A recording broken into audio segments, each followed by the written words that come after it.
day. It is May 1st. Welcome back to the Damon Bruce Show here on Damon Bruce Plus. We've also got Sam Betesh of Thinking Out Loud along with us for a Thursdays with Sammy, where we got a lot of stuff to get into. Always good to see you, Sammy. How you doing? Well, I mean, look, I'm doing okay. I mean, the boys are a little shot. I am fighting something. Kids just go to school. What's going on there? Germ factory. Factory. Kids come home. We all get sick. So that's the way it goes. Part of it. But bottom line, that doesn't matter at all. What I want to know is you are back. I mean, you went. Can I just say the content from Japan was so spectacular. I don't know that anything will beat the tour of the toilet in the room, but. Yeah, thank you. I mean, because number one draft pick is important, and that's what you were covering in that moment. But my takeaway will be Japanese toilet. And do you know what I have in my house here? By the way, you've been to the house. Japanese toilet. By the way, when you were here last time, I did not have, and now I have the Japanese toilet lid, which I will talk to Jillian. We are doing this for you. The aftermarket. Aftermarket toilet upgrade. That's good. That's really good. We are doing this at your house. It's not a great gift to give people because they have to then go out and pay somebody to put it in. Right. But we will talk. I will talk to Jillian to make sure it's taken care of. You got to have it. Like and subscribe if you would to both channels. Look, we got a lot to get into today. The Warriors absolutely no-showed in Houston. The Lakers laid down and died, and Sammy was there. Part of the reason why he doesn't have a voice right now is because he was at that game last night. But we have to start, Sammy, with a story of Beauty and the Beast that is really sort of unlike any we've seen in sports in a very, very long time. A 24-year-old girl, Jordan Hudson, is now controlling the career of one of the most control-freaky head coaches we have ever seen in our lifetime in Bill Belichick. He's 73 years old. So right away, this isn't a May-December romance. I remember when my Uncle Ray lost his Aunt Betty, and when Aunt Betty died, he started dating another woman who was 15 years younger, but he's in his 70s. She was 55. That all winds up. If you and I right now were dating Jordan Hudson, it would be a little creepy. For me, that would be a woman half my age. You're a couple years younger than me, nearly half your age. People would be looking at us side-eyed. Bill Belichick is dating a woman that is the timeline equivalent of me walking in to a hospital right now, asking to see the nursery and picking out a new baby. He is 50 years older than her.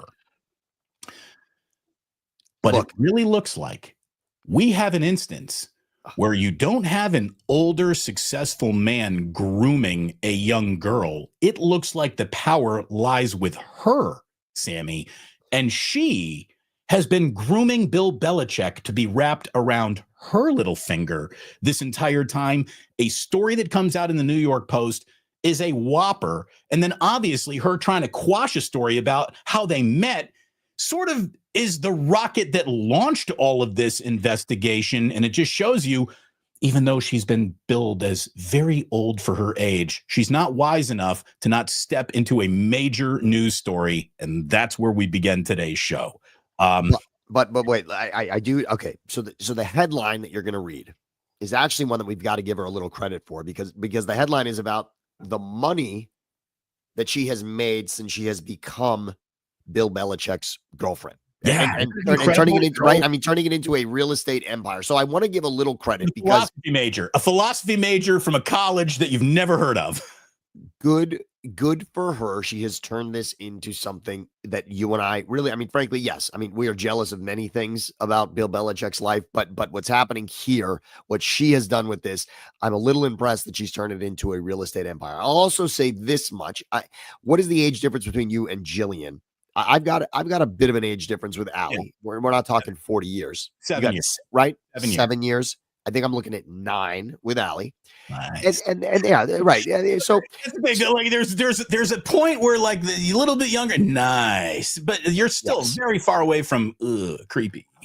Again, dealing with 7s and 2s in that, yeah, you're right. It's not quite 50 years, but the fact that you can sort of round up to 50 makes it a little terrifying. It's getting there. It's a little scary, but I am conflicted on this because before this story came out, now it's 2 different stories. I want everyone to follow this.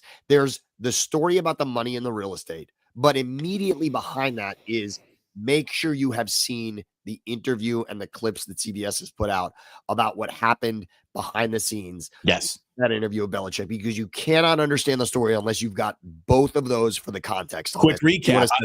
I can't play it because we'll get yeah. But here's the thing. It was a absolute Bill Belichick book tour softball interview with some guy with his teeth all capped and just smiling on CBS and just lobbing him in there for Bill Belichick. And he, she is in the room off camera. She is apparently the overseer of all of his activities, everything he does. And when brought up the question, well, how did you two meet? Because the story is, in the New York Post story, the couple reportedly met in February of 2001 when she was 20. Their relationship was first publicly revealed in June around 2024, around the time she began showing up to cheerleading practice in a $75,000 Porsche. So basically, when asked, how did you two meet? She shut it down.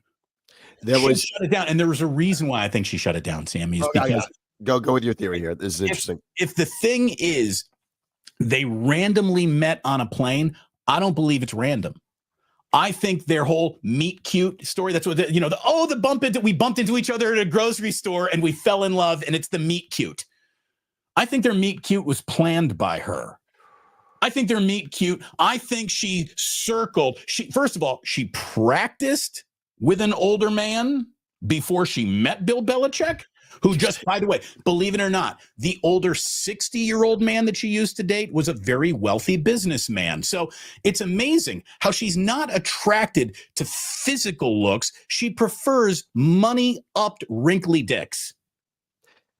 I will say this. Isn't that amazing? Oh, what 24-year-old isn't looking for a man in his 60s? There's something about, though, her being 20 and looking at this that I find interesting. There is sort of a foresight with her. I'm sort of seeing the idea that she is planning well for the future, because a lot of 20-year-olds are not planning for their future, and she clearly is. So they're like, right, exactly. So good for her. Her parents, taught, I know you're going to get into her parents, but her parents taught her something about setting up your future the right way. Now, I will say one thing about meet cute, because I'm very conflicted about meet cute in my own life.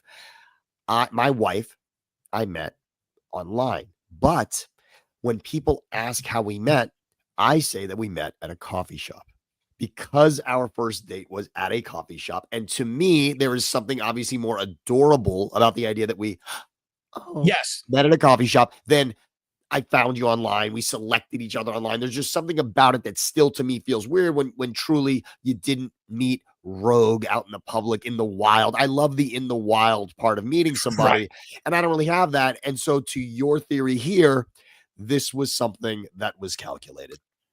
This is the weirdest relationship in the United States, and it has taken a man who's been in control of everything, and he has just ceded control over his entire career to a 24-year-old who is closer in age to the guy. I mean, that's the thing. She should be dating a North Carolina Tar Heel, not freaking the 75-year-old head coach, or 73, whoever old he is, head coach of the North Carolina Tar Heels. But look, love is blind. Let's give these two kids a benefit of the doubt. But I do know that this chick is playing Bill Belichick like a fiddle. Again, I think she groomed him, not the other way around. The New York Post story says, within months of meeting Bill, she amassed an $8 million real estate portfolio. Hudson bought 3 multiple family homes in the Boston area in December of 2003 for about $7.5 million, inking millions of dollars of mortgage agreements. Those hefty purchases came about 18 months after the former beauty pageant contestant started dating the 6-time Super Bowl winning head coach. Hey, you know what? She's just not asking for purses. Okay, she's don't just buy me cars and purses, Bill, and watches and jewelry. Let's put this portfolio together. There's a part of me that does, respect that.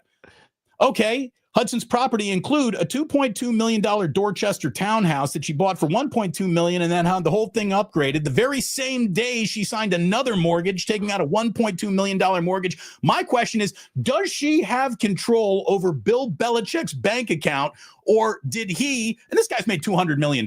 Like, he's got, 15. Oh, he's got it. He's got it. He can throw away $20 million on puss if he wants to. And maybe that's what he's doing here. But literally, she is, these homes are in her name. They are. Now, do you know how you can do this, Damon? If you were to purchase a home and you didn't have the down payment, but let's say Jillian or even Jillian's uncle had the money. Okay. Let's say Jillian's a little too immediate. The wife makes perfect sense, but Jillian's uncle could gift you the money. You have to document it. It has to be documented as a gift to do it, but you can gift somebody the money to make these purchases. Now, showing that you have the money to pay the mortgage at that point still has to show up. So I'm not exactly clear how that part is happening.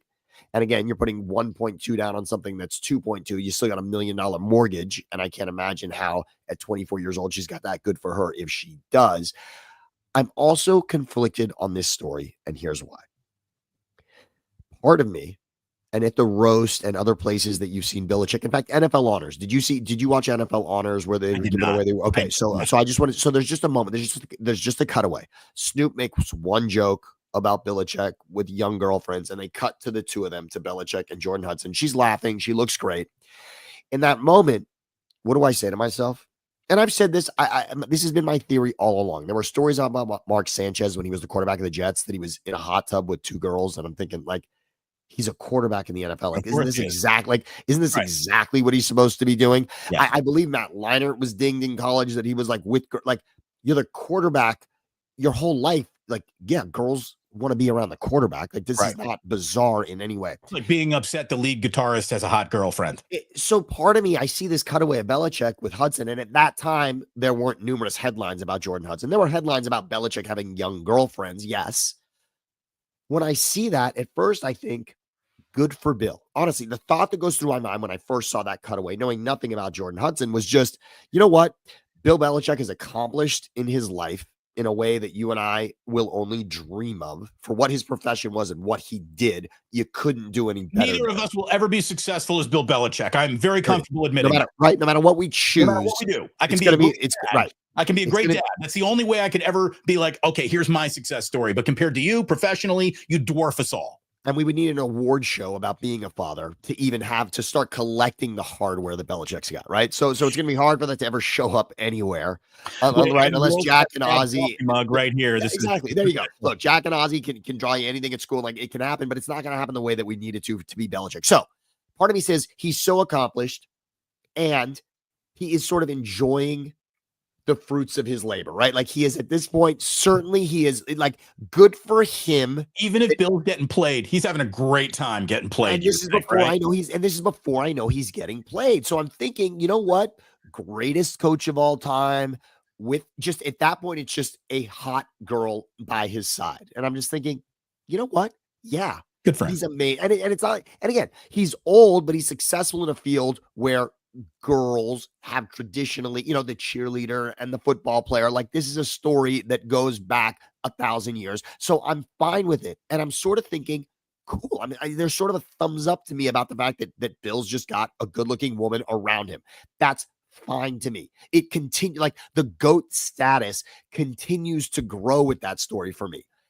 But then, not the real estate part of this story, but the interview part of this story, and in particular, there is a still photo.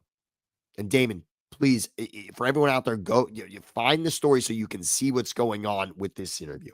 There's a photo of Belichick, and I believe CBS has the cameras there, and they're sort of, you can see there's a pre-interview going on where Belichick's not actually being filmed for his answers, but they're just kind of talking about what they may discuss.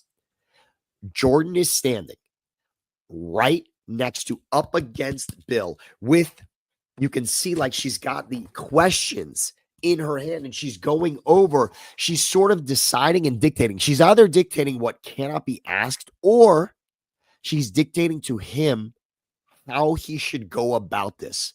So it immediately tears down everything that I previously thought about Belichick. You said it, Right. control freak, but it's not just control freak in an OCD way. It's about just being prepared for life in a way that I assume Belichick is in every moment. And now, not his wife was helping him because he's now incapacitated, right?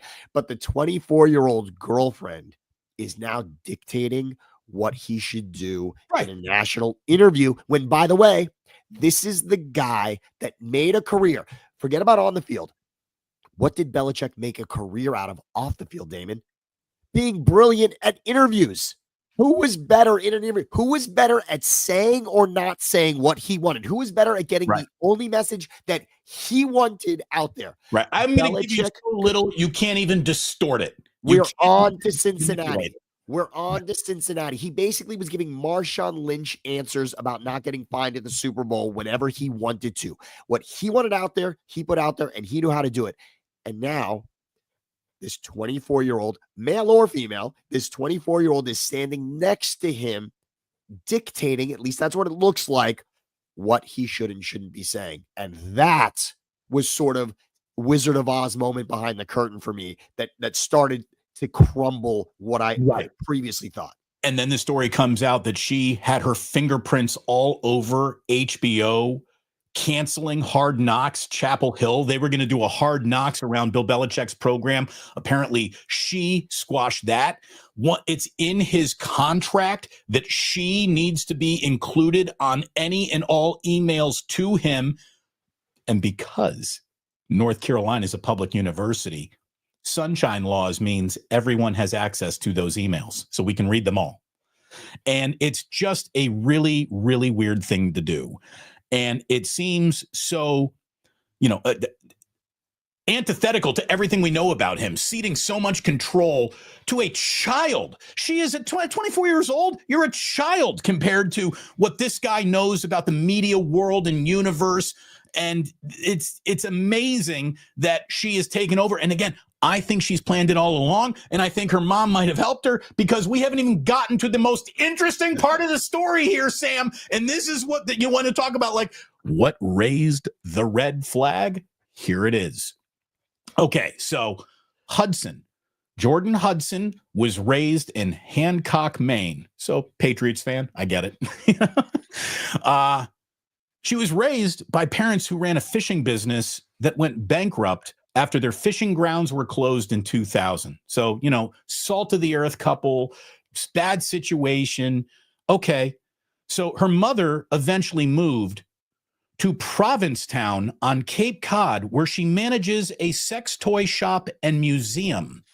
So in other words, no apple really falls that far from a tree.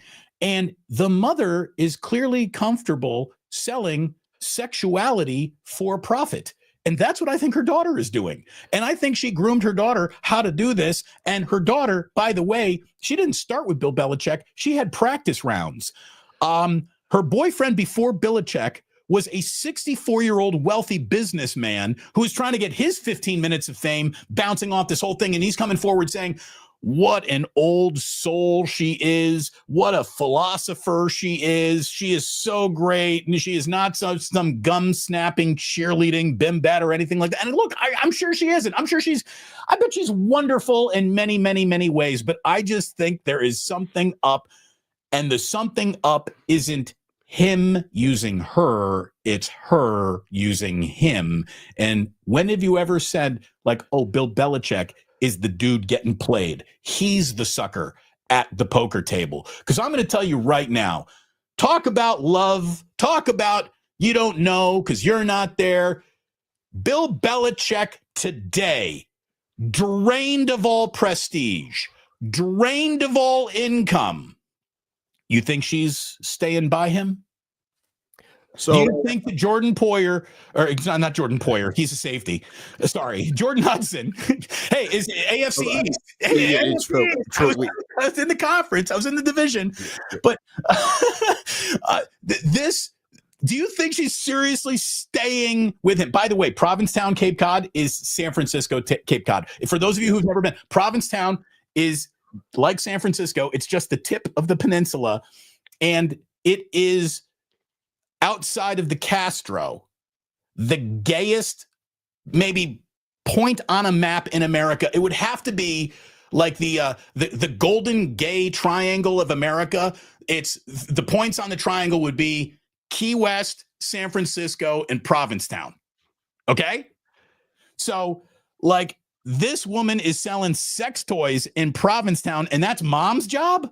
That's what mom does now? Like, it's a big leap from the fishing hole dried up to selling 14-inch dildos. Like, that's a big leap, isn't it?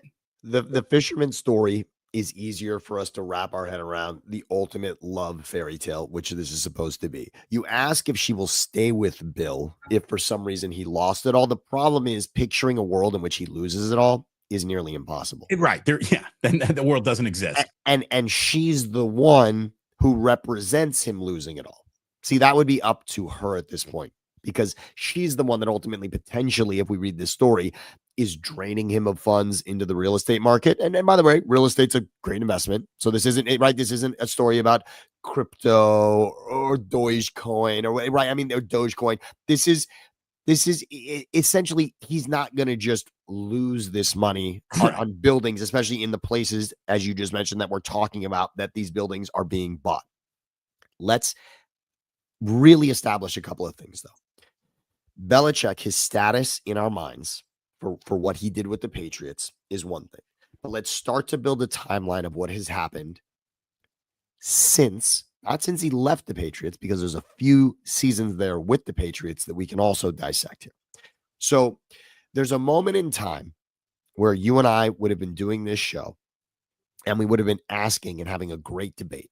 And the debate would have been, who really is the greatest? If we had to take the Patriots dynasty and ask ourselves, who is really the greatest here?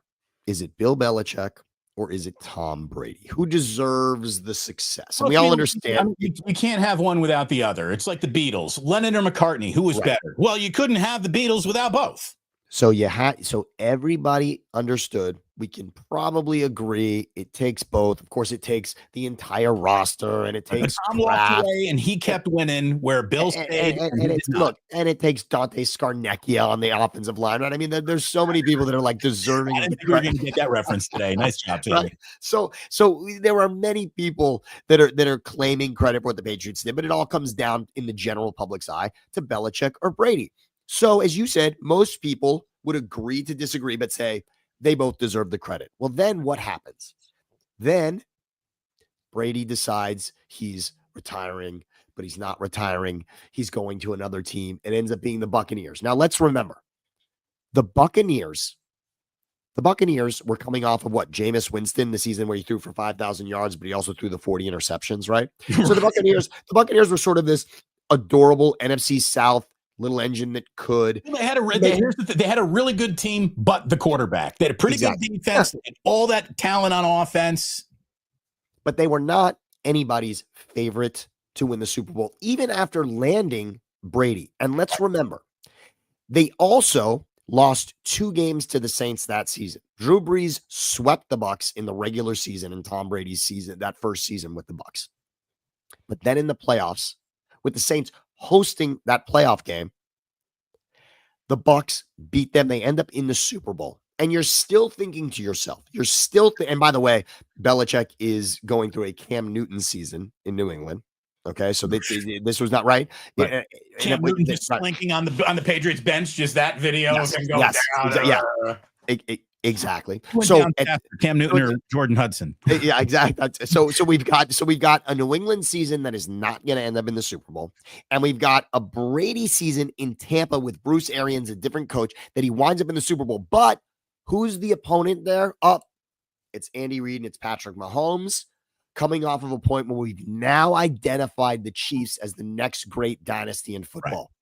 And it seems even in that day, and go back to the Vegas lines and go back to the amount of money that was spent, the majority of people were convinced that day that the Chiefs were going to win that Super Bowl. And instead, now Brady's stat line isn't spectacular in that game, but without question, he was the better quarterback that day. Right. He wins that Super Bowl. And in that moment, Brady's best game ever is the Super Bowl he lost to your Eagles. Right. You're right. He's 500 yards. 500 yards. 500 yards. I mean, are you kidding me? So, but instead, what happens that day? Brady wins the Super Bowl, and the argument forever. There is no end to an argument. Ask anyone who talks about Jordan being the greatest, and both of you and I will nod our heads and say, thank you, yes. These arguments end with championship stamps. You cannot throw away a championship. It is forever carved in stone. And carved in stone is Brady leaves Belichick and takes all of whatever his mojo is to a completely new building, conference, division, coaching staff, and wins the Super Bowl again. Not for the Niners, who are draped in history here, but Tampa, which since Gruden won that Super Bowl, they're not. What was Tampa doing to that point? Nothing. That was the end of the argument right there. It was the end of the Brady Belichick argument. Because and then Brady gets divorced from Giselle, and Belichick is like, okay, well, this is my move now. Here we go. Look at what I can do. Here we go. I can match you there. And now the other part of it, to just put a quick stamp on it, what happens in Chapel Hill was going to be fascinating anyway. But now this story with the girlfriend now becomes so tantalizingly interesting for what Belichick will do in college that I am just beside myself excited for a North Carolina season that I have never even considered on the football side whatsoever. Knowing how her mother sells rubber pussies, do you think she gets them at a wholesale? Do you think she's got Bill like with a butt plug up his ass wearing a cock ring? I mean, like, how weird is it between these two? I'm willing to ask the questions no one else is willing to ask. I can't imagine what the comments must be doing right now. I don't even want to look. By the way, it's probably the wrong time to talk about sandwiches, but we're going to do it anyways. Because let me tell you, I don't know what you're doing for lunch today, but boy, I hope you do it at Ike's. Get yourself to Ike's, get a sandwich. If you're ordering for your office, man, check out Ike's Catering as quickly as you can. Sammy, I'm proud to say that our friends at the Dubliner have re-upped for the entire year here on the Blues. They are the official place to go get a Guinness in San Francisco, according to this channel. And you go to the Dubliner West portal and have a great time.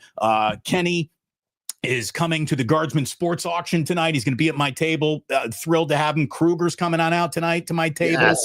And we're going to have a good time tonight at the Fairmont, raising some money for some Bay Area at-risk youth. So thanks to Ike's, who's also, by the way, donated a silent auction item, free Ike's for a year. So thanks to Ike's for helping with my charity. Thanks to the Dubliner for helping with my charity. Thanks to all of you. And Sam, my neighbor, has got this awesome new app that is called Campsite Tonight.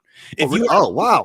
If you are camping and you're in the state of California, this is basically hotels.com for campsites. Campsitetonight.app will show available campsites in every park in California. Check that out. Don't go camping without downloading campsitetonight.app. Do it. And by the way, this is my neighbor across the street. It is his passion play. He's an entrepreneur, and I want to help him.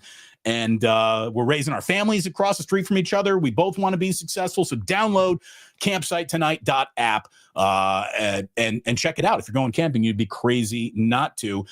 Since we're talking so much about horrific sex acts involving Bill Belichick, would you like to talk about your aunt's cookies? I think it's very appropriate. I think Aunt Marlene would really enjoy this right now. But Steta's Kitchen, STETA', but Steta's a term for grandmother, basically. So the Steta, you can picture the grandmother baking in the kitchen. Steta's Kitchen, Steta's Hamantash, which is a very specific cookie that she makes.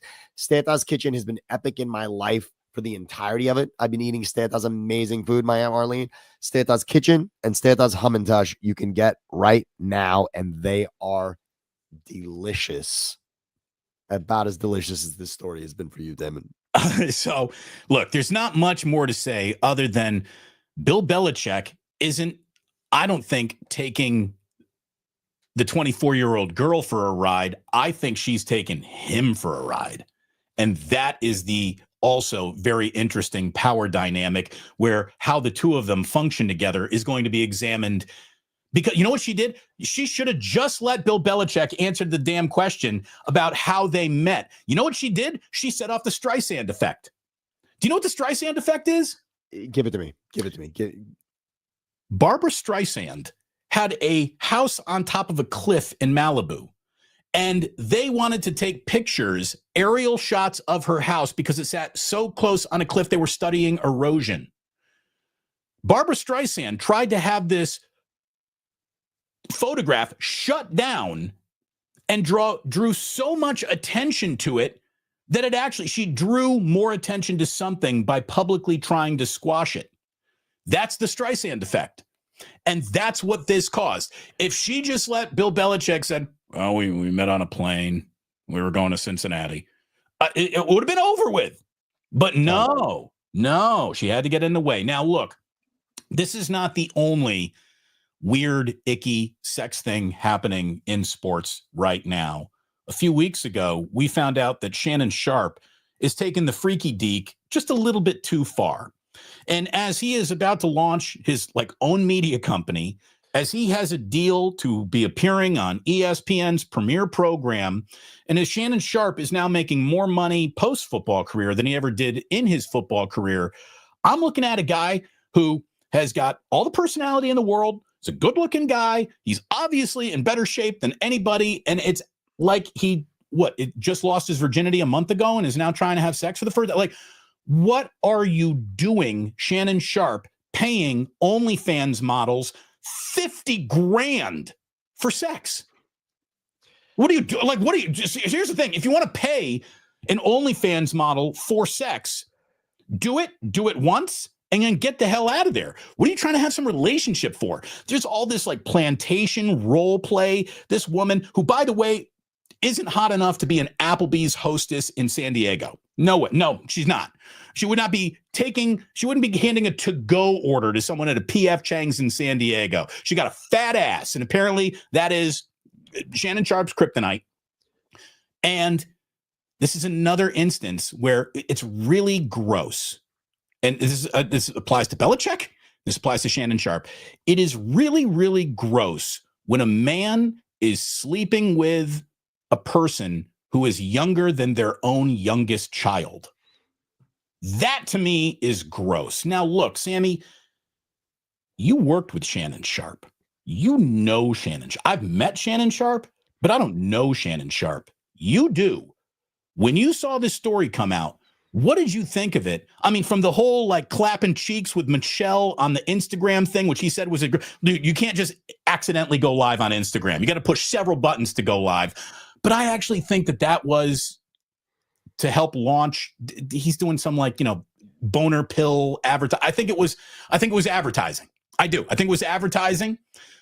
But this latest case is gross. And there's all this plantation play. It's just, it's gross. Why does this appeal to him? What is he doing? I don't understand it. Why guys throw their opportunities of a lifetime away over just a piece of ass. I don't get it. This story has multiple layers, and there's still a lot to learn about it. And if you listen to Shannon's lawyer, actually, shout out to Billy Bush, who did a great interview. He's got a show, Hot Mics, that you can check out right here on YouTube, actually. But Hot Mics did a great interview with Shannon's lawyer. I will say, for everyone who thinks this case is cut and dry, it's interesting to read some of the details of their relationship and what may have happened in regards to what the allegations are. And I guess we don't have to get too far into that part of it, because your fascination here, Damon, is more about just sort of who he's with and why you would maybe take a chance in that way. Let me just say this. I don't know Shannon well. I certainly was in the halls with him. Yes. When I was at Fox, and when Shannon showed up at Fox, I can just say this. Everyone was rooting for Shannon. Shannon was coming out of CBS Sports, where there were a lot of knocks against Shannon and the way that he delivered his material. People just thought that maybe he was never going to be a great broadcaster. I will say this much. He was spectacular next to Skip Bayless. They did an unbelievable show every day, going back and forth. And he was really good at what he did. He was well studied. He never wanted to go on and talk about something that he didn't have the information for. He was eager to get all the information he could. I don't know Shannon well enough to know any of this. I will only say and really echo a little bit of what you said, which is just, boy, do you have to be more careful in regards to what you are doing in that department when you are not just a former player and not just a current personality, but also making the kind of money that people now associate with you. It's a that makes it a very, very dangerous world to operate in. And everything these days, as Shannon has proven, as you said, when he went live on IG himself, everything these days is available, unfortunately, at the touch of a button. It's nuts. It's And just nuts. This one is wild. And if you follow the details, if you go down the path and follow the details of this one, it only gets weirder. But I'm fascinated by the risk reward math that clearly is not being done. All right. So look, I wanted to open up with two things that we haven't talked about at all. There we go. Well, you were gone. Look, you were in Japan. Look, admittedly, the Shannon thing, you were largely out of the country when really the Shannon thing was catching fire. And so I can understand your desire to really at least investigate that a touch. And then when I found out that, the mom has a sex shop in Providence, I'm like, I knew you were going there. Anything that happened in the NBA last night. And the NBA gave us a couple of interesting things. First of all, unfortunately, the Warriors decided to not even show up in Houston. That's one of the biggest didn't even get off the plane performances we've seen this team from in a while. And then, oddly enough, the second unit comes in a white flag game and gets that sucker down to 12 with about 5 minutes to play. But Steve did not go back to the starters. I guess these old men rust up quickly sitting on the bench. So he didn't go back. And look, Warriors in 6 is kind of what I was saying about this, but it felt like Warriors in 5 was really there, and they really blew it. I mean, they didn't even show up. I guess that's the disappointing thing. It's not that they lost. It's that they almost stepped on the court to lose that game. There was no fire. There was no passion. And it was a playing for their lives Rockets team that bullied them in that first half. Really did. So very disappointing. And you were at the Lakers game last night. Do you think you've seen LeBron for the final time? I don't even want to start this, but here we go. First of all, congratulations to the Minnesota Timberwolves, who were just scrappier the whole way through. Like, Anthony Edwards was the best player in that series by far. Let's look at a couple of things. Let's go to the Warriors for a moment. 20-8 is just a score I never expect to look up at in a basketball game in the NBA. It happens in college. But 20-8 is just such a rare score to start a game in the NBA. I was stunned when I looked up 20-8 Rockets on a 15-0 run. Yeah. At the beginning, at the beginning of it, that's so unlikely, especially in a game where the series at that point is telling you that the Warriors have just clearly been the better team over the course of the first 4 games. But I also want to preface one other thing. In regards to Kerr waving the white flag, getting the second unit out there and not going back to the first unit. Remember that simultaneously in the NBA right now, JJ Redick is getting skewered for playing his starters the entire second half of game 4 of that series, which the Lakers came from ahead to lose. Right. So I do think, and then he's got Maxi Kleber playing, who just met the Lakers that day. I mean, exactly. JJ Redick was not cut out for this moment. Did you see him shit the bed in the pregame presser? The pregame presser, which you got a bad question thrown at him, but his reaction to the question was worse than the question. Well, it's the Streisand effect. You just said it. It's the Streisand effect, right? If JJ Redick answers that question with, of course, I speak to my assistant coaches, which that's the moment. Look it up, JJ Redick, assistant coaches press conference. You'll see what happens. He walks out of a press conference. Anytime you walk away from a press conference, ask Cam Newton. It's worse than if you just sat there and had the press conference, because nothing you say is going to be that amazing, especially once you've gotten that emotional. Take a breath and just don't say much. But walking out, is a massive exclamation point on the entire thing. And you're right, he didn't handle that well. I will say the book has not been written on JJ Redick's coaching career. This is one season, and that's okay. But my point was going to be about Steve Kerr. I think Steve Kerr knows his team.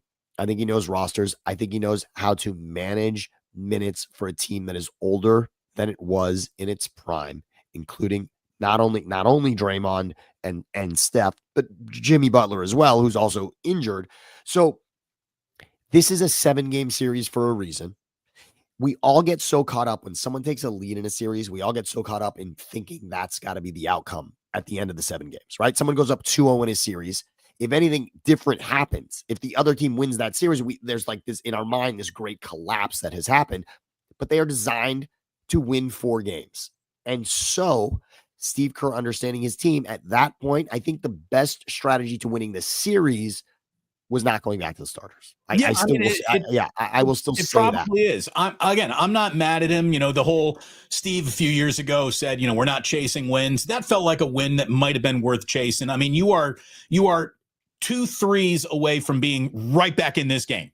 Yeah. 2 threes and 2 stops from being, right back in this. And, I understand our starters have been sitting, but your starters have been sitting for like 12 minutes. I mean, it's not like they've had a day off here. There was enough time during the comeback where you might have had guys go hit the exercise bike for a second, go loosen up those, I don't know. But the other question might be, the spark came from the second team. Is there a part of you that thinks they could, are they the momentum?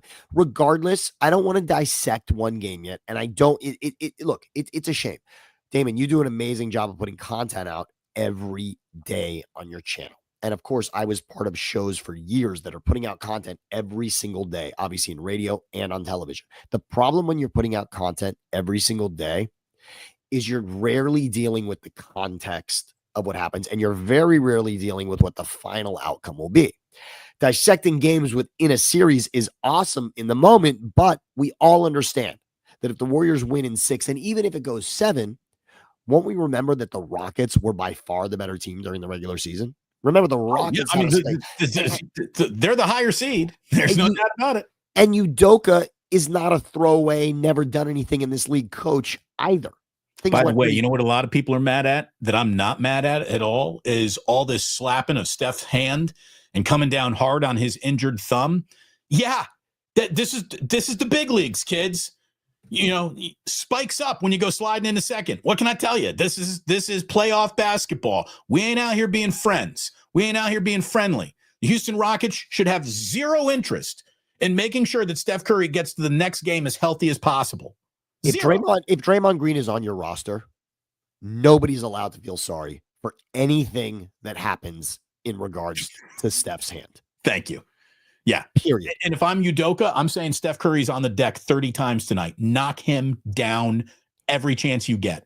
Put him on the deck. We are talking about Marty McSorley and Wayne Gretzky here. All right. Wayne Gretzky wins Lady Bing for being the most pleasant player in the league, but Marty McSorley will never and did not win Lady Bing because he's out there dropping gloves, fighting, and protecting.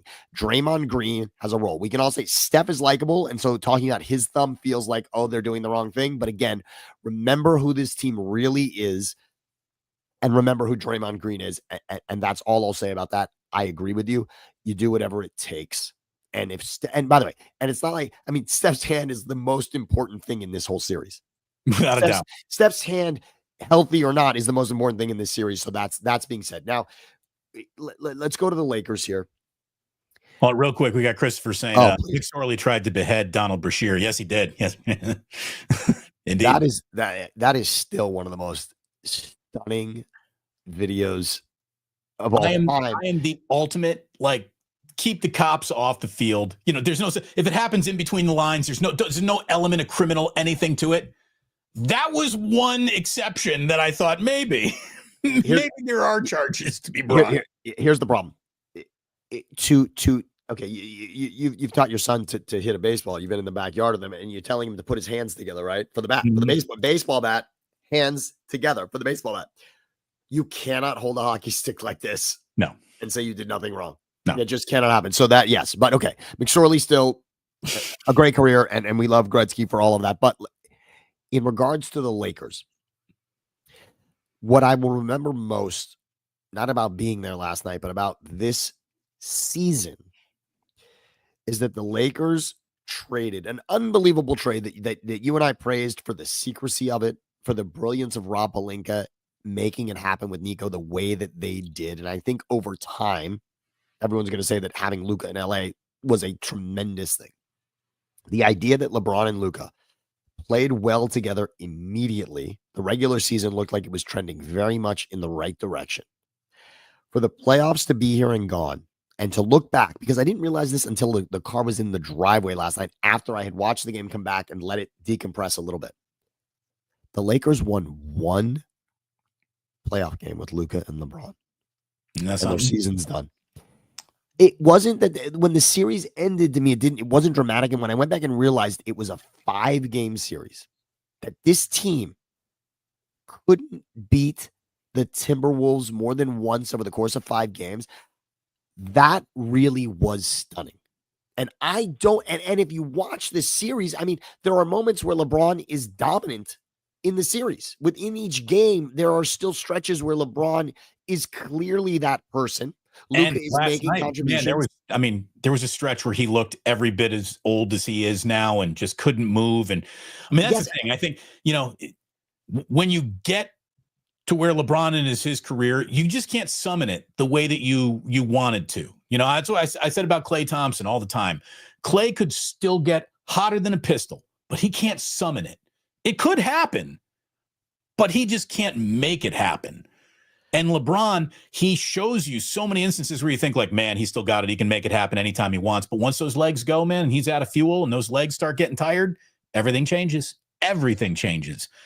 There's talk today of, LeBron, he's not making any decisions on his future right now. I think he has. I think, LeBron loves the drama, loves the attention, loves the headlines. He's 100% playing next season. Okay, He didn't get paired with Luka Doncic to play a handful of games with him and say, like, good luck, everybody. I understand why it's a story, because he got asked the question and he answered it, and he didn't answer it definitively, and he doesn't need to right now. Let's clear up 2 things. Number one, $50 million. Okay. Right. I don't care how rich you are. Another $50 million sounds good. Where are you earning $50 million if you don't play? Okay. So $50 million, none of us think this is a life-threatening situation where if he goes to play now, he's putting himself in jeopardy for like the totality of his life. Okay. You and I can't even fathom, if we were asked to do something for $50 million, we wouldn't hear the rest of the sentence, right? Hey, Damon, for $50 million. Yes. Sure. There's just nothing, right? You would be dating Bill Belichick right now if the question started for $50 million, right? I mean, like, just for everybody. It's just $50 million is just, and like you said, no matter what the bank account says, $50 million helps out. So let's please just say that there's nothing to look at here.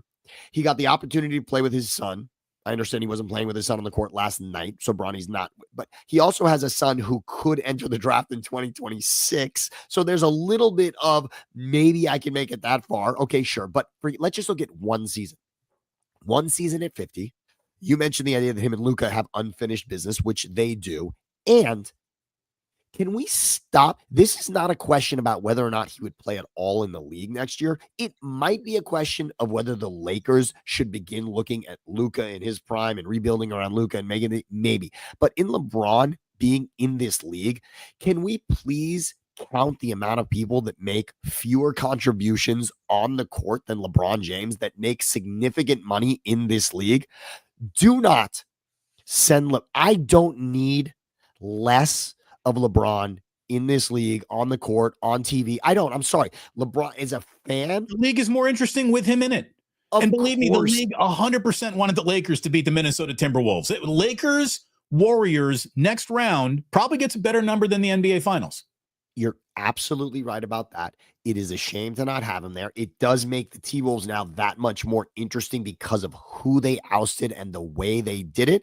And I do want to give credit to one other person. You said Anthony Edwards was by far the best Minnesota Timberwolf, and he is over the totality of the series. But what Rudy Gobert did in that game last night, Rudy Gobert has won Defensive Player of the Year. I was telling people last night he won it twice. In my mind, Gobert had won it twice. He's won it 4 times. 4 times. 4 times. There, By the way, there it are is insane that he has 4 of them and Draymond only has 1 of them.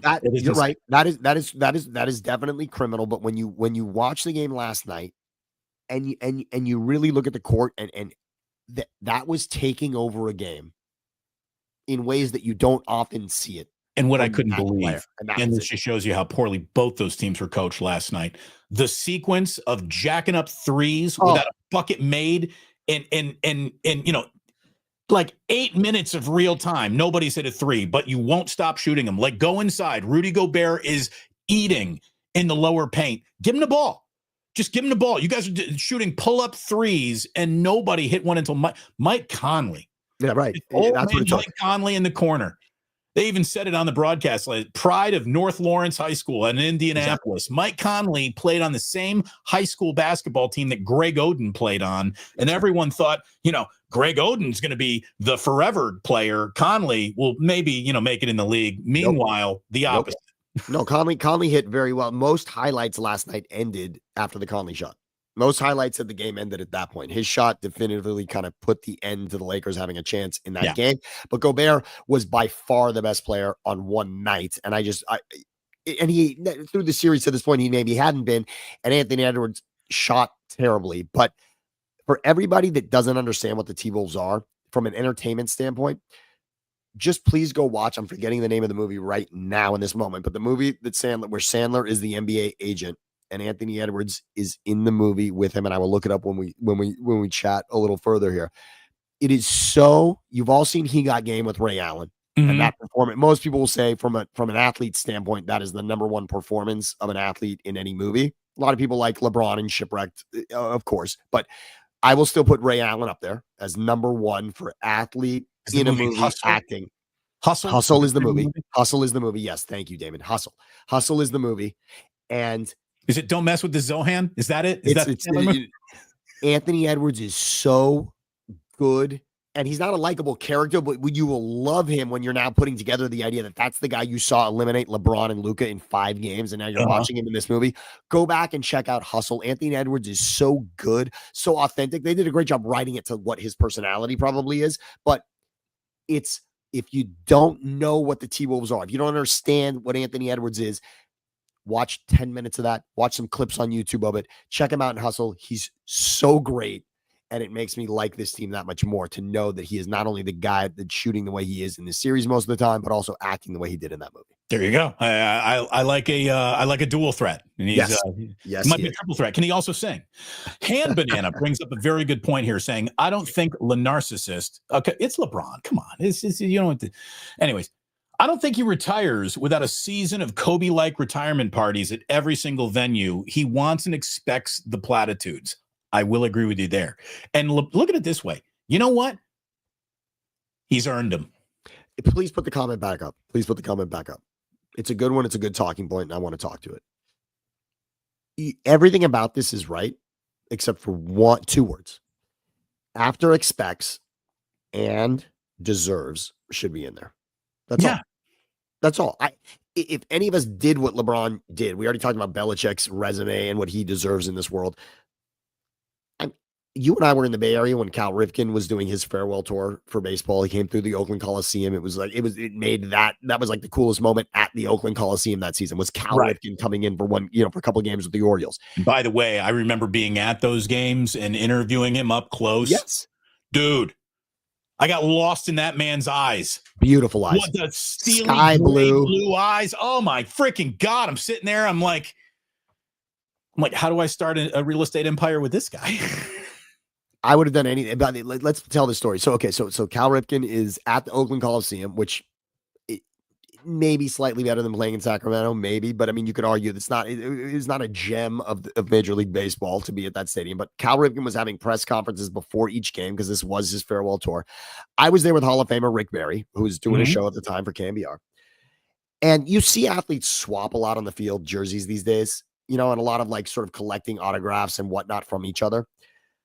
To see Hall of Famer Rick Barry speak to Cal Ripken, the deference of which Cal Ripken signed a ball for Rick Barry, but Rick the respect from Rick to Cal Ripken was I had such awe in that moment for what Cal Ripken meant just to the world of sport. To see Rick Barry, so incredibly accomplished as he was, to be in that moment almost like a 9-year-old boy waiting to have his moment with Cal Ripken. It was awesome. And to the point of the comment that was made, we all deserve that with LeBron. We will one day miss, if he doesn't do that, we will all miss that he didn't tell us it was his last moment, and an opportunity for you to now go to a game that may or may not matter for your team at the time, but you know that LeBron is going to be there in his last season, and you want to get there. You want to take your son to see, you want your son to be able to, your son or your daughter, you want them to be able to say one day to their friends and to their grandkids that they saw LeBron James play basketball. LeBron James is the single most influential, focused upon athlete of our lifetimes. He is the first truly great athlete to come through the internet age in a way that no one else really ever had. And if, we're putting aside anyone's personal picadillos about what they don't like about LeBron's personality or how he presents other elements of his career, or that he was in the Space Jam remake or whatever you don't like about LeBron, you would have to concede that our attention has been on him like a white-hot spotlight since his sophomore season of high school basketball. And he's basically never fucked it up once. There are two moments. He might not have liked some things along the way, but he's never taken a step that has been a detriment to his career, to his profitability. Now, his likability, that's, beauty's in the eye of the beholder, right? But, if his greatest crime in his career was the Jim Gray interview, no crime was committed even then. He just overstepped his media presence in the moment. Yet at the same time, everyone knows about it. Everyone talks about it. Everyone saw it. Exactly. If you don't like the decision, ask yourself, did I watch it? Right. I mean, go back and look at the ratings. Right? I can answer the question for you. You watched it because everyone did. Everyone did. It was a risk on his part to think, is this worthy of this moment? And frankly, look, the way these things go is most likely LeBron James didn't call up and say, I want to do this. Like, whoever was with Jim Gray to put that together was brilliant to say this should be its own special, and it should be. And let's remember that the NFL draft used to not be a television show. Okay. So there was a time when certain things in sports happened and we thought it wasn't worth televising, and then they televised. Now we can't imagine our world without it. Wouldn't it be awesome if more athletes did that now? To tell you, first of all, high school athletes are telling you where they're going. Right. There's an entire industry based on high school athletes telling you where they're going to college. The idea that professional athletes shouldn't be doing the same thing, I'm all for it. That was a fascinating moment to find it out. And it was also a real mystery at the time. Remember, what the coolest part about that was, and I believe Stephen A was the one who actually had it right with Miami at that time. But Stephen A was not at that point. Stephen A wasn't every headline when it came to sports media back then. There were other people reporting and in the spotlight. Nobody had the Miami thing pegged. That was not, in other words, when he revealed, it really was oh, wow. And what people didn't like is that it felt like he was saying goodbye in a harsh way to Cleveland. Well, that, and also everyone already preordained him as the savior of the New York Knicks. Of course, he's going to choose the biggest stage, Madison Square Garden, and he's going to go and save the New York Knicks. And that will be, the ultimate, you think winning the first title ever in Cleveland's a big deal? You haven't seen what big deal means. By the way, winning that first title ever in Cleveland was a big deal. I walked out of Oracle Arena that night. As soon as that game was over, I was in the auxiliary press box and sitting right next to Amin El Hassan. And when Maurice Spates smoked the layup and then the LeBron pin block of Iguodala, we were like, holy shit, this is going to go down like this, isn't it? I walk out to get downstairs to do media stuff, and there was this Cavaliers fan in a jersey in the corner, bawling his eyes out.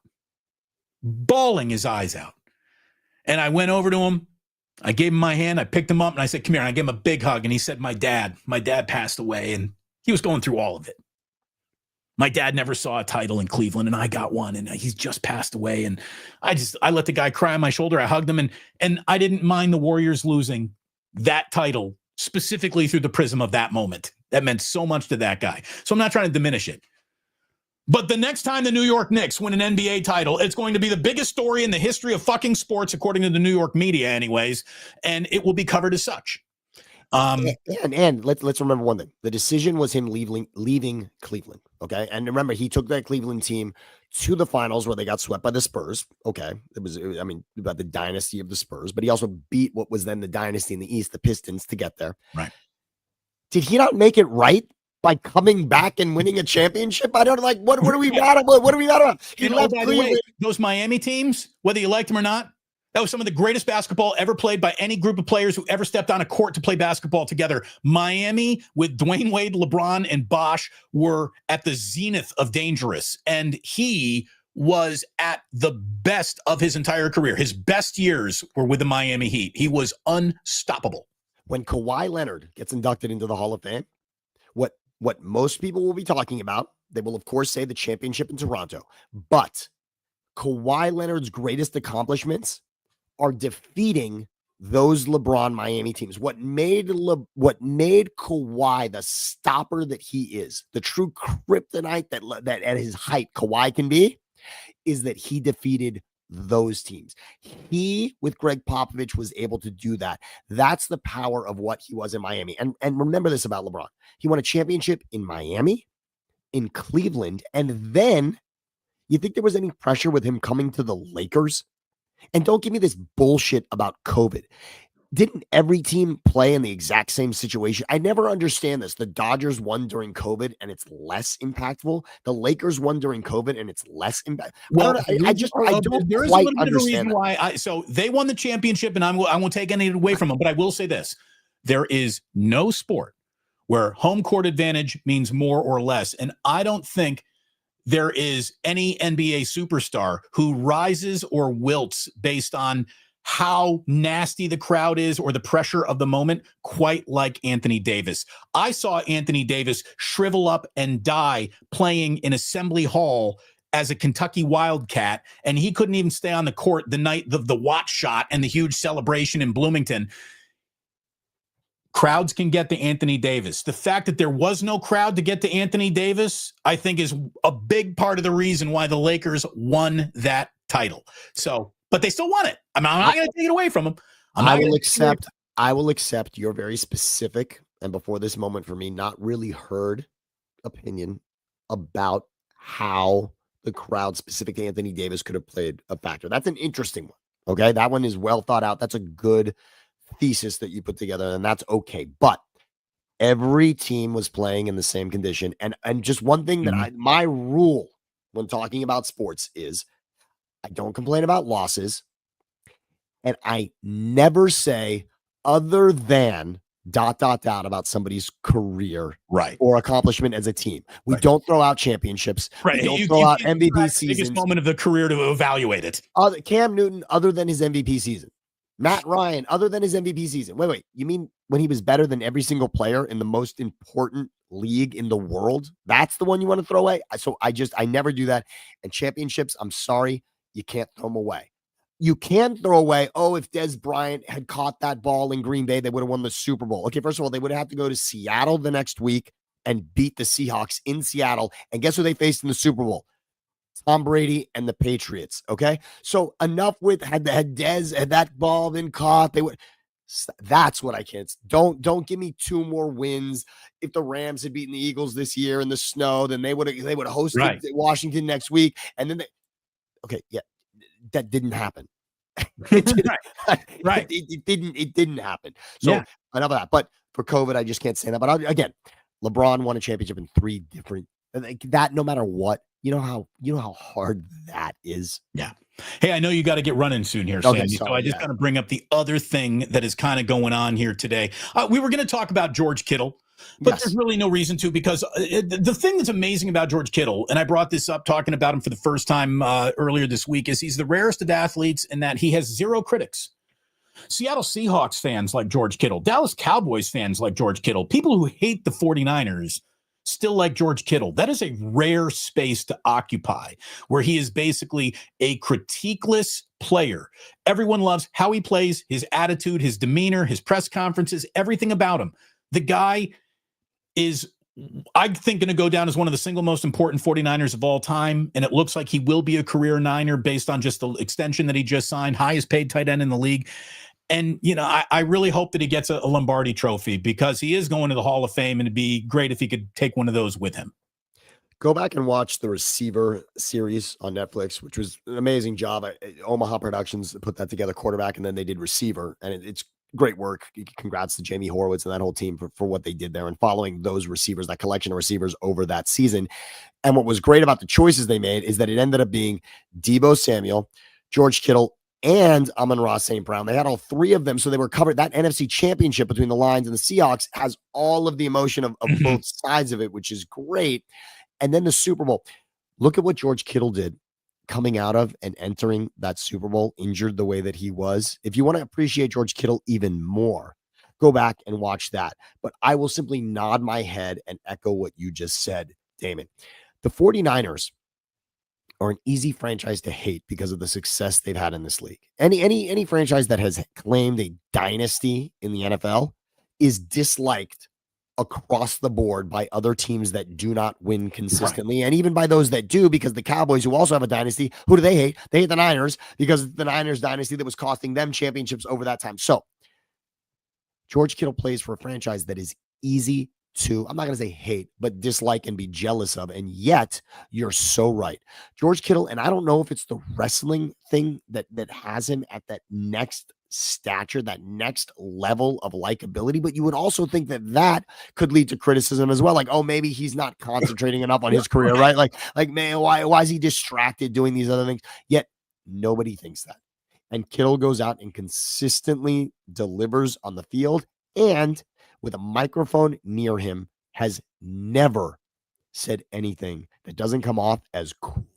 The guy's authentic. He really is. He's an authentic guy, and people are drawn to that.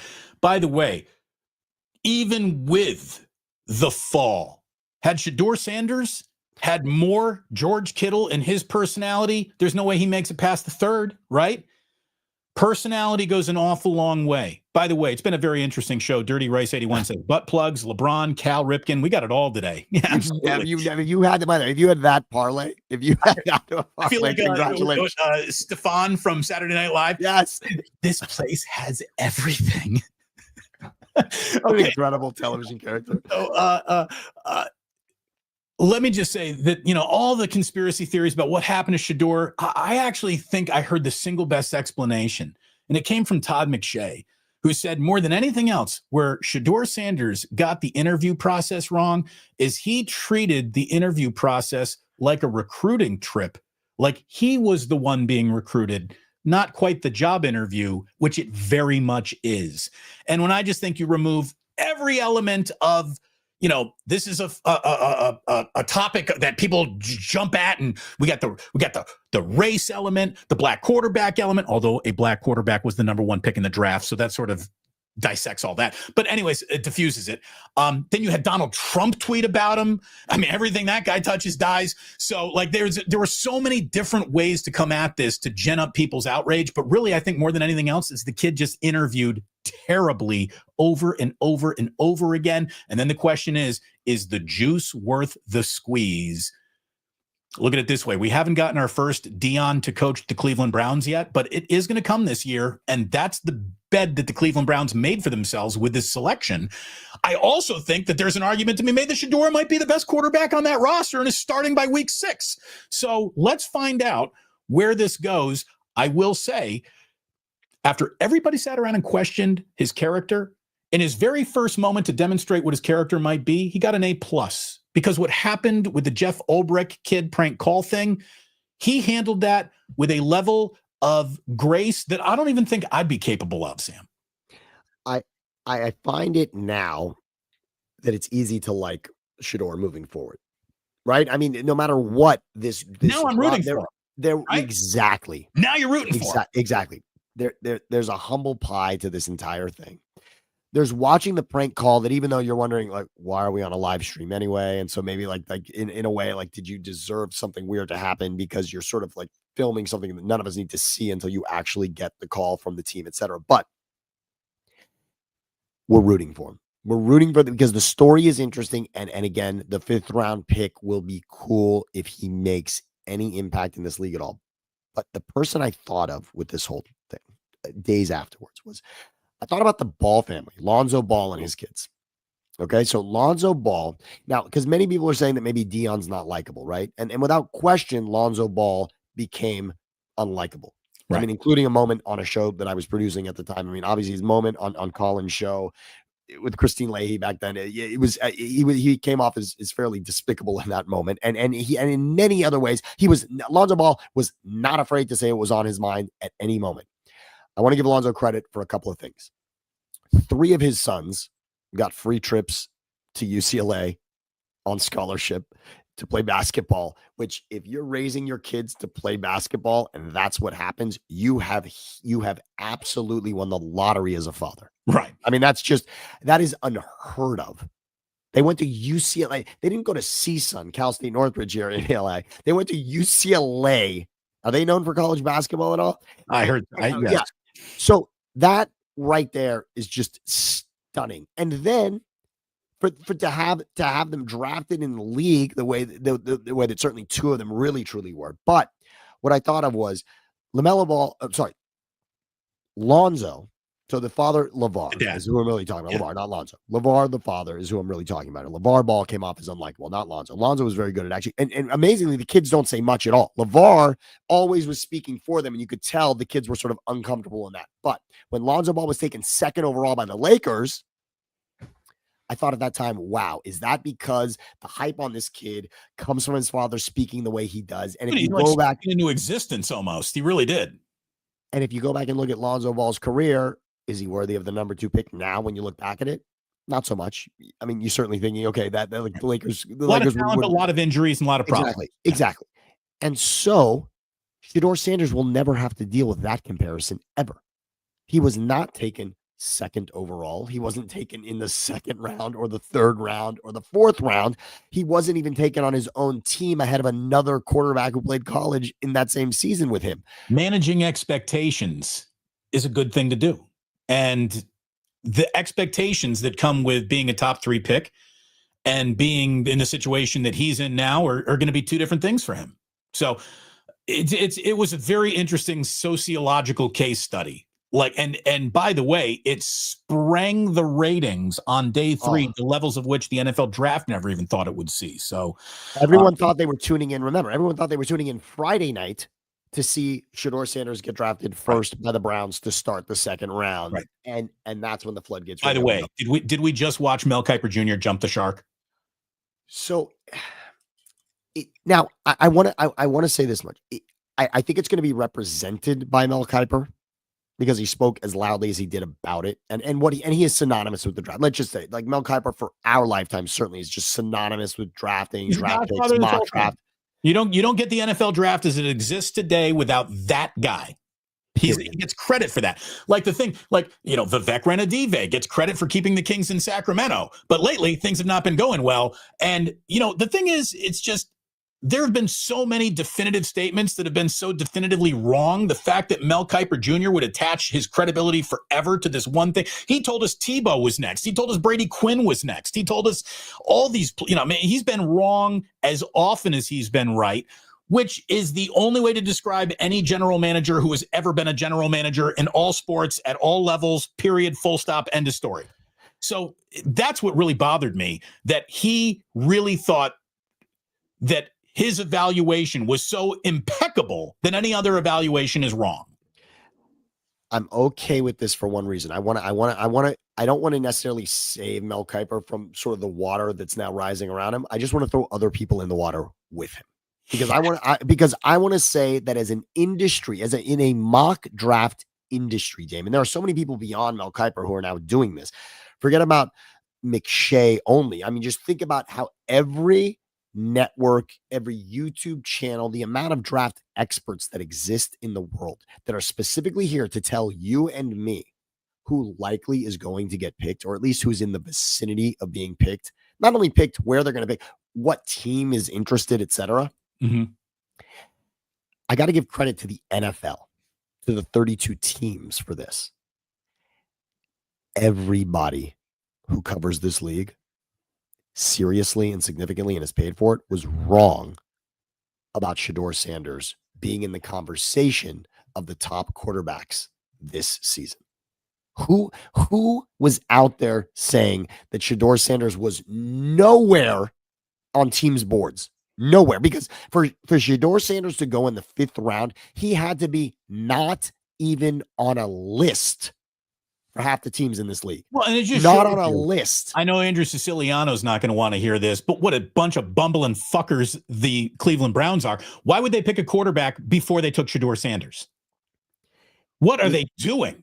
Now, what are you doing? Now there are, and Andrew made a great point about the amount of times 2 quarterbacks have actually been taken by a franchise. And the best example is probably the team that it worked out best for would probably be Washington. I mean, if you look back with the Redskins for what they did, to obviously have Kirk and RG3 have an impact on their franchise the way they did in a positive way. So at times it can be. It does feel like right now, if Dylan Gabriel and Shedeur aren't the starter and backup in some form, it feels like, okay, that's a lot like what's going on. But I'll let time tell us what happened there, and that is okay. But 5th round just kind of lets everyone breathe a little bit. And I want to admit something else. The story right before the pick was that the Eagles, I'm here celebrating this Eagles championship. I mean, Howie Roseman, who everyone's giving credit for everything Howie Roseman does, and rightfully so right now, but Howie Roseman was apparently the guy that wanted Shedeur once it got to the 5th round. And the Browns jumped him by 1 spot, if you go back and look, and took Shedeur right there, knowing that, okay, they didn't want it. They didn't want him entirely to get away in some form or fashion. So this will be a good one to watch. It was to keep an eye on that situation. It is fluid, as the kids like to say. Look, we're going to get to a quick today in history, but one more topic. We'll park Aaron Judge until next week because he'll probably be on a heater next week. But Aaron Judge right now is just on a tear. He's Tony Gwynn and Hank Aaron all rolled into one. We'll talk about that. The NL West is just on a heater right now. I know the Giants have lost a couple in San Diego, but they've gotten off to a great start. The Padres are unbeatable at home. The Dodgers are back in first place. They're a big machine, and there's a lot of fun baseball that's actually happening. And I'm glad, because baseball did everything humanly possible to turn me off. And the only thing that's going to bring me back is like some good baseball being played. And there's a lot of it in the West, and we'll get to it eventually. But I want to talk about something that happened today, because you just brought up Redskins, right? By the way, when they do move back and move to whatever stadium they're going to be, can we go back to Redskins? Like, was anyone really that offended, or was that just a moment where everyone was just up each other's ass about what offends them? I don't think it was that offensive, and I don't like Commanders very much. And I actually thought that Washington football team was better than Commanders, and that brings us to our final story of the day, because the Utah Hockey Club, which was the Phoenix Coyotes, who have now moved to Utah, are operating under the generic brand Utah Hockey Club until they can pick their official mascot, which apparently has been leaked. Utah Mammoth is officially patent pending. The internet sleuths have found that the Utah Hockey Club is very likely to be called the Mammoth. I don't hate it, but I actually like Utah Hockey Club more than Mammoth, the same way that I liked Washington football team more than Commanders. What do you think of Mammoth? Okay. I've got a lot of thoughts on this, and I don't want us to go too deep into the Redskins Indian thing, although the Atlanta Braves are still the Atlanta Braves, so that it is interesting. And the Indians Guardians thing is, interesting. But again, I'm not offended by it. We got to eventually pick and choose what offends us in life. I was never offended by the words Redskins, even though I was told I should be. I wasn't. And if that makes me a bad guy, okay. We'll allow it.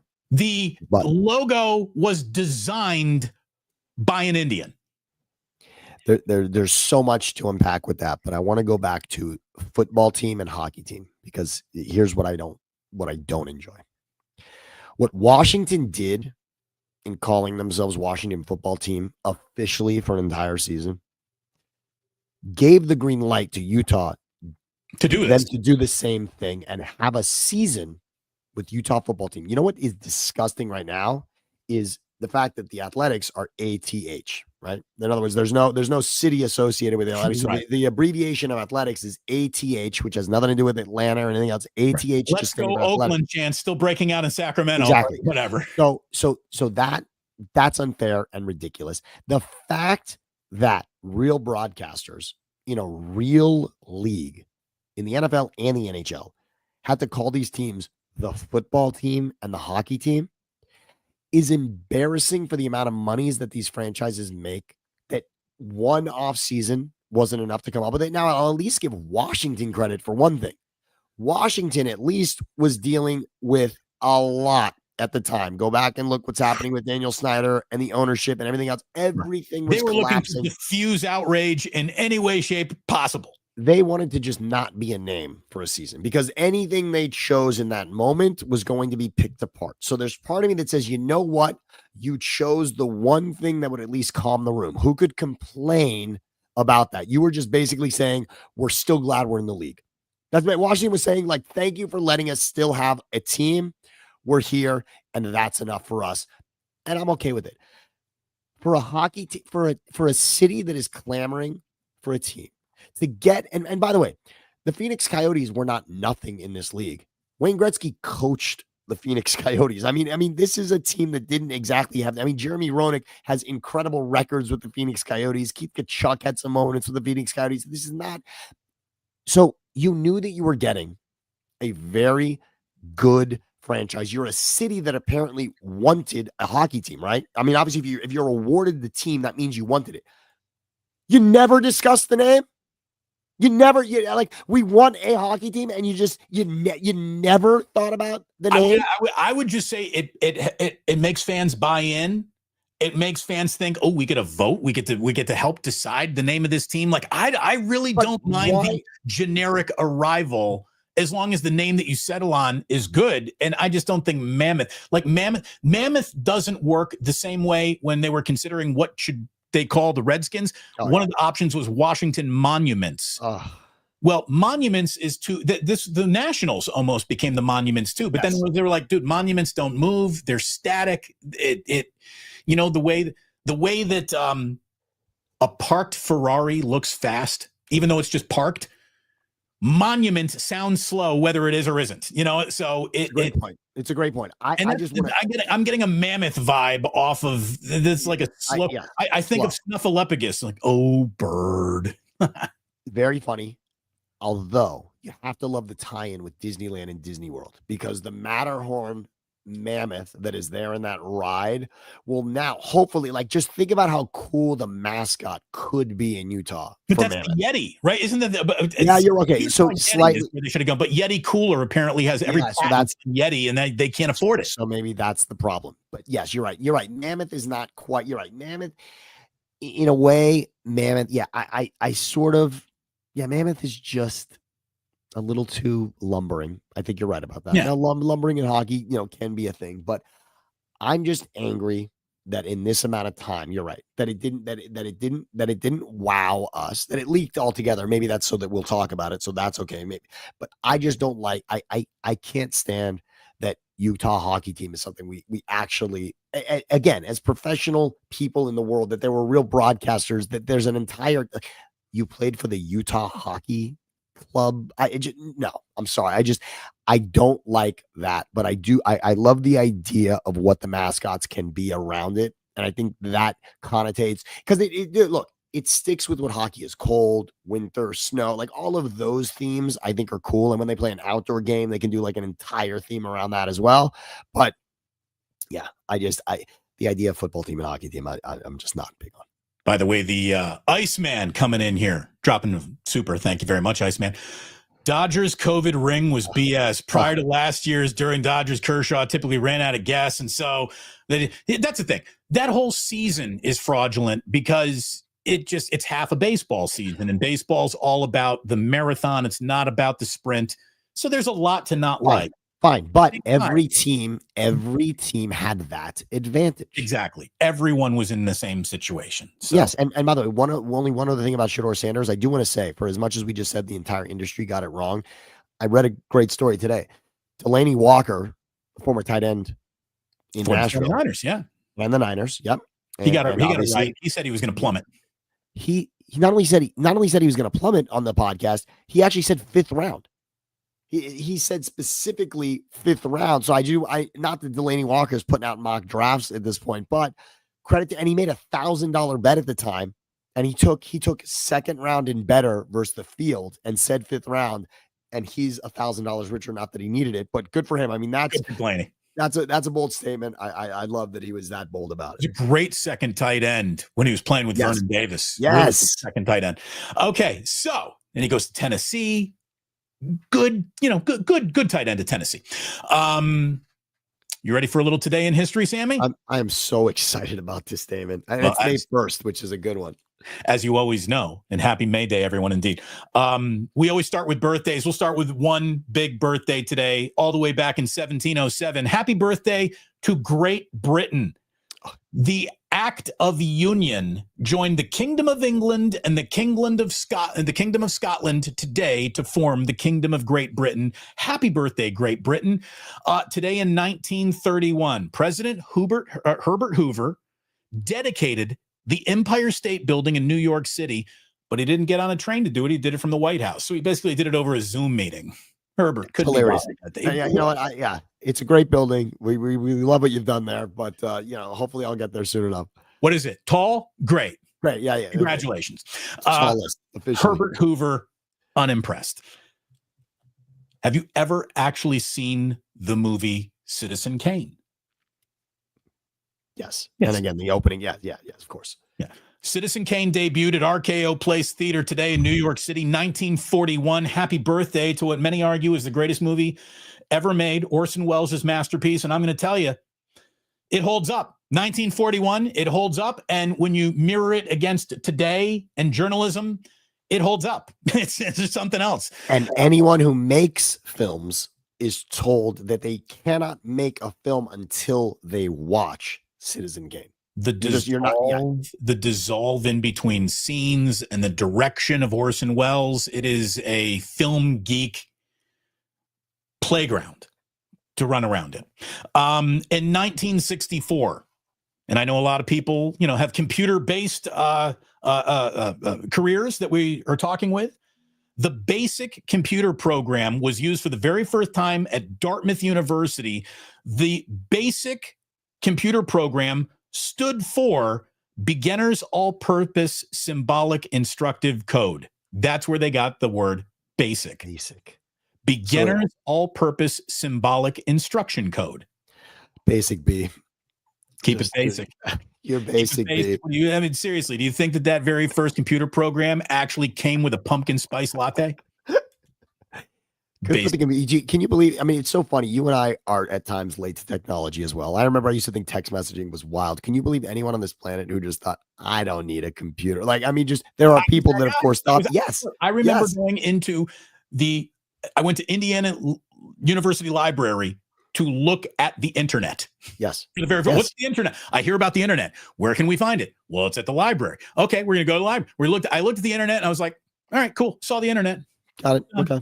Don't see much computer. I'm gonna stay in radio. That's the right investment for my future. Damon, way to go. Way to stick with it. Today in 1983, the miniseries V began broadcasting on NBC. Sam, you're young enough to probably, just like me, you were scared shitless by V as a little kid, right? Look, I still love scary movies to this day, but it is because of being scarred by that. That sort of set the tone in my life to now love that.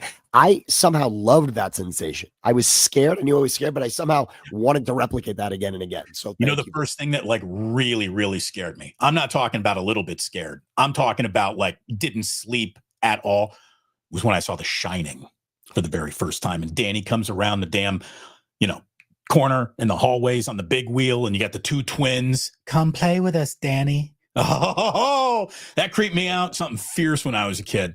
Couple of other things happened today.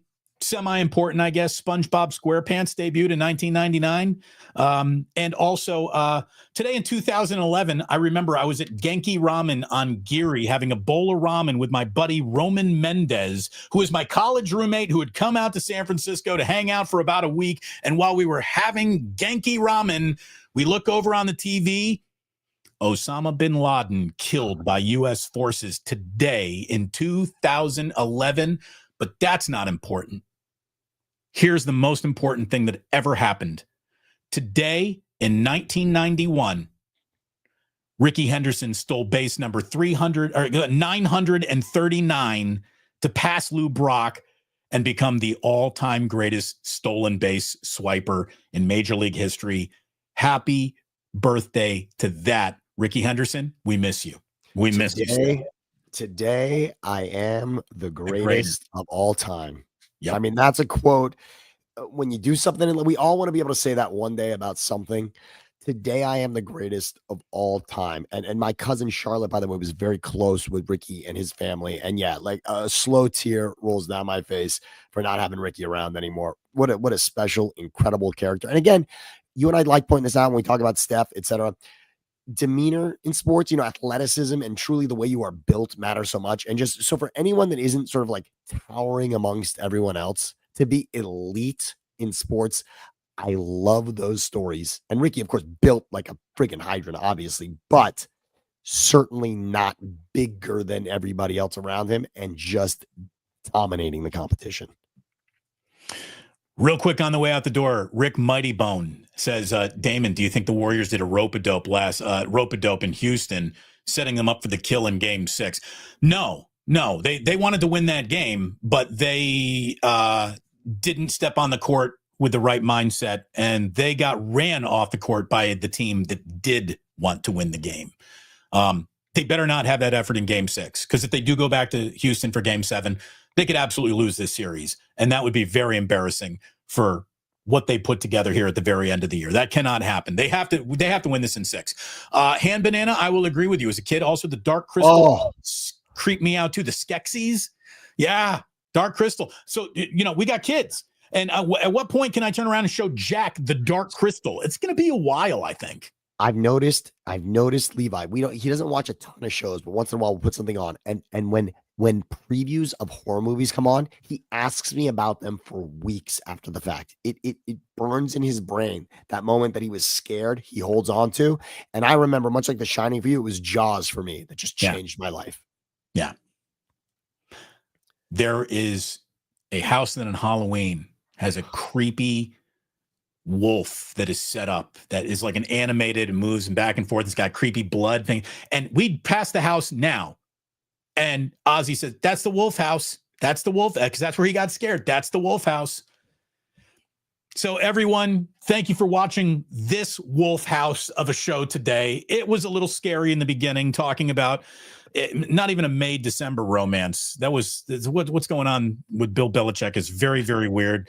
And everything else that we got to was an awful lot of fun. We thank you so much for watching. Hit that thumbs up button on your way out. Like and subscribe not only to Damon Bruce Plus, but to Thinking Out Loud. That is Sammy's channel as well. And we thank everyone for watching today.